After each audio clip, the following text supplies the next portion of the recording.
students, class 9, chapter 11. Chapter name is surface areas and volumes. Exercise 11.2 and question number 1. Well, let's start the question. Find the surface area of sphere of radius. हमारे यहाँ पे question 1 में 3 part given है. First question के अंदर ही हमारे ये तीनों पार्ट है. हमें क्या निकालना है तीनों पार्ट में? सरफेस एरिया ऑफ स्फीयर और उनकी रेडियस गिवन है. फर्स्ट पार्ट में ये लेनी है, सेकंड में ये, थर्ड में ये. तीनों पार्ट में अलग अलग रेडियस लेके हमने क्या निकालना है? Surface area. ठीक है, सबसे पहले बात करते हैं सरफेस एरिया, क्योंकि दो होते हैं हमारे, एक टोटल होता है, एक हमारा कर्व्ड होता है. तो हमें निकालना कौन सा? जब तक आगे यहाँ पे पर्टिकुलर स्पेशली ये ना लिखा हो ना कि कर्व्ड सरफेस एरिया, तब तक हमें टोटल सरफेस एरिया निकालना होता है. टोटल लिखा है या नहीं लिखा है वो उसका मैटर नहीं है, लेकिन अगर यहाँ पे कर्व्ड नहीं लिखा है तो वो टोटल सरफेस एरिया है. क्योंकि जब भी कर्व्ड लिखा होगा ना वो स्पेसिफाई लिखा होगा या तो लेटरल या कर्व्ड सरफेस एरिया. तो हमें यहाँ पे क्या निकालना है? Total surface area. तो सबसे पहले देखते हैं टोटल सरफेस एरिया का फॉर्मूला क्या होता है. शेप क्या गिवन है हमें? स्फीयर. कैसे शेप गिवन है हमें? स्फीयर. स्फीयर के शेप हमारे कैसे होते हैं? कुछ ऐसे होते हैं. ठीक है, और इसको 3D में दिखाने के लिए हम ऐसे डॉटेड डॉटेड इसको ऐसे कर देते हैं कि ये हमारा 3D में शो हो जाए. ठीक है, स्फीयर के शेप हमारी ऐसे होते हैं. तो total surface area of sphere का फॉर्मूला पता होना चाहिए सबसे पहले. Total surface area of sphere.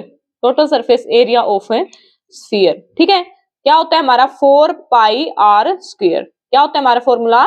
4 pi are square. ठीक है, तो इस फॉर्मूले में देखो हमें किस किस चीज की नीड है. पाई तो हमारी यूनिवर्सल होते हैं, जब तक गिवन ना हो 22/7 ही लेते हैं. और क्या चाहिए हमें? रेडियस. रेडियस हमें गिवन नहीं है, तो हमें सिंपल फॉर्मूले में अप्लाई करना है, सिंप्लीफाई करना है और हमारा सोल्व हो जाएगा. तो सबसे पहले करते हैं फर्स्ट पार्ट. ये जो चीज है हमारी तीनों पार्ट में सेम रहेगी, तो इसको मैं यहाँ पे एज इट इज रिटर्न रहने दूंगी. पहले करते हैं हम फर्स्ट पार्ट. शेप भी हमारी सेम रहेगी क्योंकि तीनों में स्फीयर है. फॉर्मूला भी हमारा सेम रहेगा, सिर्फ चेंज क्या होगी? रेडियस की वैल्यू. ठीक है, तो यहाँ पे हमारे फर्स्ट पार्ट में रेडियस ऑफ स्फीयर कितनी है? रेडियस ऑफ स्फीयर कितनी गिवन है हमें? रेडियस इसकी 10.5 सेंटीमीटर. 10.5 सेंटीमीटर. ये यहाँ पे हमारा ये डॉट है और ये हमारे कितने गिवन है? 10.5 सेंटीमीटर. इसको हम आर से डिनोट करते हैं. ठीक है, ये हो गई हमारी शेप. तो हमने क्या निकालना है? Total surface area. तो सरफेस एरिया यहाँ पे सिंपल सरफेस एरिया गिवन है तो हम निकालेंगे सरफेस एरिया ऑफ स्फीयर. क्या फॉर्मूला बताया मैंने अभी? 4 पाई आर स्क्वायर. फॉर्मूले में पुट करेंगे. ये मैंने यहाँ पे एक इन जनरल लिख दिया यहाँ पे तीनों के लिए. ठीक है, क्योंकि जो कि तीनों के लिए हमारा सेम रहने वाला है. अब यहाँ से अलग अलग सोल्व कर रहे हैं हम. तो यहाँ से सरफेस एरिया ऑफ स्फीयर हमारा क्या होगा? 4 पाई आर स्क्वायर. कहीं कोई ये सोचे यहाँ पे भी लिख दिया, यहाँ पे भी लिख दिया. ठीक है, तो यहाँ पे वैल्यूज पुट करेंगे. 4 मल्टीप्लाई में पाई की वैल्यू 22/7 मल्टीप्लाई में आर की वैल्यू हमारी क्या है? 10.5 और स्क्वायर है तो मतलब स्क्वायर का मतलब क्या है? ऐसे. तो इसको हम आगे क्या करेंगे? 4 मल्टीप्लाई में 22/7 मल्टीप्लाई में इसका क्या मतलब है? 2 बार मल्टीप्लाई है ना इसकी. 10.5 मल्टीप्लाई 10.5 डिवाइडेड बाय, अच्छा डिवाइडेड बाय नहीं, अब यहाँ से हम पॉइंट को हटाएंगे. पॉइंट हटाएंगे तो हमारे नीचे क्या लग जाएगा? 0. तो सिंपल सोल्व आउट करने के लिए तो यहाँ से ये पॉइंट हटाया मैंने, ये क्या आ गया नीचे? 10. यहाँ से भी पॉइंट हटाया, ये क्या आ गया हमारा? 10. अब इसको सिंप्लीफाई करेंगे और हमारा आंसर आ जाएगा. तो इसको करेंगे सिंप्लीफाई. कैसे करेंगे? यहाँ से हमारे ये 5 से कट रहा है. 5 2 जा 10, 5 2 जा 10 एंड 5 1 जा 5. ये हो गया. यहाँ से 7 1 जा 7, 7 3 जा 21. ठीक है, यहाँ से 2 1 जा 2 एंड 2 2 जा 4, या इसको 11 पे भी कर सकते थे. ठीक है, तो आगे हमारा कुछ हाँ ये भी हो रहा है. 5 2 जा 10 एंड 5 2 जा 10 एंड 5 1 जा. ठीक है, यहाँ से फिर से अगेन 2 से हमारा चला गया 2. ये हमारी टर्म कंप्लीट सोल्व आउट हो चुके हैं. यहाँ पे हमारा बच गया 22. तो यहाँ पे क्या बच गया हमारा? 22. ये तो कंप्लीट कट हो गई. यहाँ पे बच गया 22. यहाँ पे भी नीचे वाला कट हो गया, ऊपर क्या बच गया हमारा? 21. और यहाँ पे क्या बच गया हमारा? सिर्फ 3. तो अभी बेसिकली हमें किसकी मल्टीप्लाई रहेगी? सिर्फ इनकी रहेगी. ठीक है, तो इनकी मल्टीप्लाई करेंगे. पहले इन दोनों की कर ले, फिर 3 के साथ कर देंगे. 22 1 जा क्या होगा हमारा? 22. 2 कैरी चली गई. 22 2 जा हमारा क्या होता है? 44. 44 एंड 2 हमारा 46 एंड मल्टीप्लाई में ये 3 हमारा अलग से है. अब इस 3 की भी मल्टीप्लाई कर देंगे. इस 3 की मल्टीप्लाई करेंगे हमारा क्या आएगा? 3 2 जा 6, 3 6 जा 18, 1 कैरी, 3 4 जा 12 एंड 1 13. तो हमारा ये क्या आ गया? Surface area. और सरफेस एरिया है तो किस में होगा हमारा? स्क्वायर में होगा. और यूनिट क्या हमारी? सेंटीमीटर. तो ये क्या आ गया हमारा? Centimetre square. तो ये हो गया हमारा फर्स्ट पार्ट का आंसर. क्या है हमारा फर्स्ट पार्ट में? Surface area of sphere 1386 centimetre square. अब चलते हैं हमारे अपने सेकंड पार्ट पे. तो सेकंड पार्ट में हमने क्या करना है? रेडियस क्या लेनी है? 5.6 सेंटीमीटर. बाकी चीजें हमारी सेम रहेगी. तो यहाँ पे रेडियस ऑफ स्फीयर हमारी क्या हो जाएगी? 5.6 सेंटीमीटर. 10.5 की जगह इसको हम क्या लिख देंगे? 5.6 सेंटीमीटर. निकालना क्या है? Surface area of sphere. Formula हमारा सेम ही रहेगा. तो फॉर्मूले में ये वैल्यूज पुट करेंगे और इसको सिंप्लीफाई करेंगे. तो क्या रहेगा हमारा? 4 मल्टीप्लाई में पाई की वैल्यू 22/7 मल्टीप्लाई में आर की वैल्यू इस बार हमने क्या लेनी है? 5.6 का स्क्वायर. ठीक है, अब आगे इसको सोल्व करेंगे. 4 मल्टीप्लाई में 22/7 मल्टीप्लाई में स्क्वायर का मतलब क्या है? 2 times multiply twice. That is 5.6 multiply में 5.6। अब क्या करेंगे, पॉइंट को हटा के नीचे 0 लगाएंगे जितने डिजिट्स के आगे पॉइंट है, ठीक है। तो यहाँ पे हमारा क्या हो गया, ये 10, और इसको भी यहाँ से हटाएंगे तो ये क्या हो गया हमारा 10। अब आ गया सिंपल फॉर्म में, अब जो कटता है उसको कट कर दें और बाकी उसको सोल्व कर दे। तो ये क्या हो गया हमारा 7 1 जा 7, 7 8 जा 56, ठीक है। यहाँ से देखो हमारा 2 2 जा 4 एंड 2 5 जा 10। आगे आई थिंक कुछ आगे ये 2 1 जा 2 एंड 2 5 जा 10।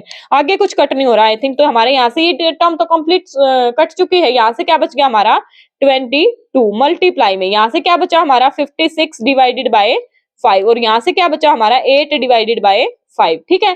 तो यहाँ से आगे हमारा कुछ कट नहीं हो रहा, तो नीचे ये क्या हो जाएगा हमारा 25 हो गया नीचे वाला तो, और ऊपर वालों की मल्टीप्लाई करेंगे, पहले 22 की और इसकी करेंगे और फिर उसकी 8 के साथ कर देंगे, ठीक है। आप साइड में सोल्व आउट करके देख लो, मैं एक बार यहाँ पे खुद से करके और फिर आपको यहाँ पे लिख दूंगी डायरेक्ट, क्योंकि वीडियो बहुत लेंथी हो जाएगी, ठीक है। तो यहाँ पे मैं इसको डायरेक्ट लिखूंगी, पहले मैं 22 और 56 की करूंगी और उसके बाद 8 के साथ करेंगे। आप कैसे भी करके कर सकते हो क्योंकि सिंपल कैलकुलेशन है, ठीक है। तो अभी करते हैं हम इसको डायरेक्ट। तो यहाँ से हमारी कैलकुलेशन क्या आ गई 1 2 3 2 एंड मल्टीप्लाई में 8, ठीक है। ये मैंने यहाँ पे साइड में सोल्व आउट कर लिया। अब इसकी 8 के साथ मल्टीप्लाई करेंगे, हमारे क्या आ जाएगा 8 2 जा 16, 1 कैरी 8 3 जा 24 एंड 1 25, फिर से 2 कैरी 8 2 जा 16 एंड 2 18, 1 कैरी 8 1 जा 8 एंड 1 कैरी हमारी क्या हो जाएगी 9। तो ये आ गया 9856 डिवाइडेड बाय 25। अब हमारे यहाँ से पॉइंट में आंसर आएगा, ठीक है। इसको 25 से हम डिवाइड करेंगे और जो हमारा आंसर आएगा वो हो जाएगा आंसर। अब इसको भी मैं यहाँ पे आपको डायरेक्ट करके दिखा दूंगी। 25 3 जा 75, 25 3 जा हमारा 75 हो गया, बच गए हमारे। तो यहाँ से हमारे इसको सोल्व आउट करके आ गया 394.24 और यूनिट हमारी क्या है सेंटीमीटर, और क्या निकालना हमने सरफेस एरिया, तो क्या लग जाएगा हमारा स्क्वायर। तो सेकंड पार्ट का आंसर क्या हो गया हमारा 394.24 centimetre square is our surface area of sphere with radius 5.6 centimetre, ठीक है। अब चलते हैं हमारे थर्ड पार्ट पे। थर्ड पार्ट में हमने क्या करना है, रेडियस को क्या लेना है 14 सेंटीमीटर, रेडियस को क्या ले लेंगे हमें 14 सेंटीमीटर, बाकी तो हमारा सेम ही रहना है यहाँ तक। तो ये चेंज होएगा, ये कैलकुलेशन चेंज होगी, तो यहाँ पे कैलकुलेशन क्या हो जाएगी हमारी 4 पाई आर स्क्वायर, आर की जगह हम क्या कर देंगे 14 को पुट, तो यहाँ पे क्या करेंगे 4 पाई आर स्क्वायर, 4 मल्टीप्लाई में 22 बाई 7 मल्टीप्लाई में आर का स्क्वायर मतलब 14 का स्क्वायर, ठीक है। स्क्वायर का मतलब ट्वाइस 2 टाइम्स मल्टीप्लाई, तो क्या हो जाएगा 4 मल्टीप्लाई में 22 बाई 7 मल्टीप्लाई में 14 मल्टीप्लाई में 14, 7 1 जा 7, 7 2 जा 14। तो इनकी सिंपल कैलकुलेशन होगी यहाँ से 4 मल्टीप्लाई में 22 मल्टीप्लाई में 14 2 जा 28, तो यहाँ से ये क्या हो जाएगा हमारा 88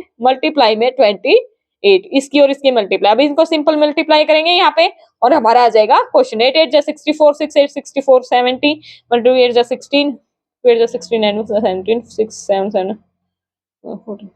तो ये आ गया हमारा 2464 सेंटीमीटर स्क्वायर आंसर। ये मैंने डायरेक्ट जल्दी जल्दी किया है, कैलकुलेशन में कोई समझाने वाली बात नहीं है, ठीक है। तो यहाँ से हमारा एरिया क्या आ गया 2464 सेंटीमीटर स्क्वायर। तो यहाँ से हो गया हमारे तीनों पार्ट सोल्व। अगर वीडियो पसंद आए, क्वेश्चन समझ आए तो वीडियो को लाइक कर देना, चैनल को सब्सक्राइब कर देना और फीडबैक के लिए कमेंट बॉक्स में कमेंट डाल देना। और बाकी चैप्टर्स बाकी क्वेश्चन को अगर देखना है तो चैनल पे विजिट करके एक बार प्ले लिस्ट को जरूर चेक कर ले। मिलते हैं हम अपनी नेक्स्ट वीडियो में। Thank you.